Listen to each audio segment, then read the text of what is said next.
Bună ziua! Astăzi este joi 3 mai, iar eu sunt Liviu Popescu și vă prezint analiza zilnică a pieței aici la ufxmarkets.com.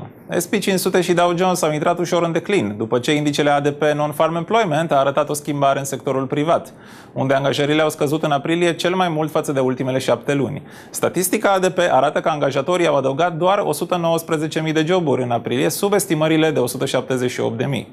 Investitorii sunt și mai pesimiști privind indicele NFP de vineri după publicarea statisticilor ADP. Dolarul american câștigă în fața celor mai multe valute datorită datelor economice din Europa, care se află sub limita așteptărilor, dirijând investitorii spre refugiul sigur al dolarului.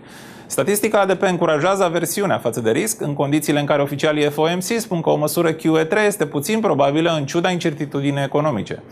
Astăzi, indicele de șomaj este așteptat la 381.000 față de 388.000 anterior. Indicele ISM Manufacturing PMI este așteptat la valoare de 55,5 față de 56 anterior.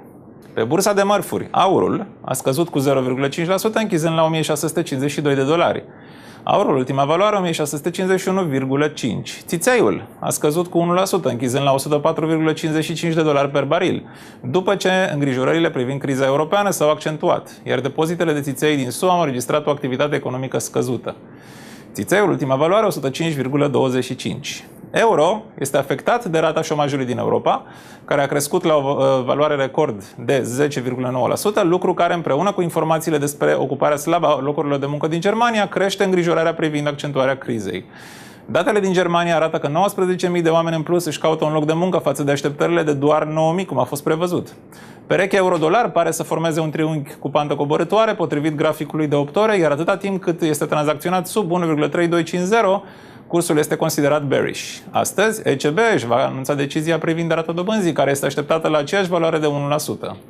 Euro, ultima valoare, 1,3155. Lira sterlină a trecut sub nivelul de 1,62 și este posibil să își continue cursul coborător până sub valoarea de 50 a medie exponențiale pe graficul de 4 ore.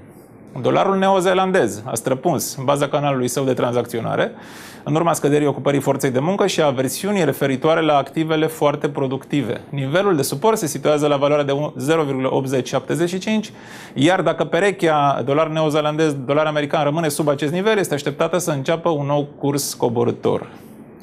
Atât pentru astăzi, sunt Liviu Popescu și v-am prezentat principalele informații ale pieței valutare de astăzi aici la ufxmarkets.com.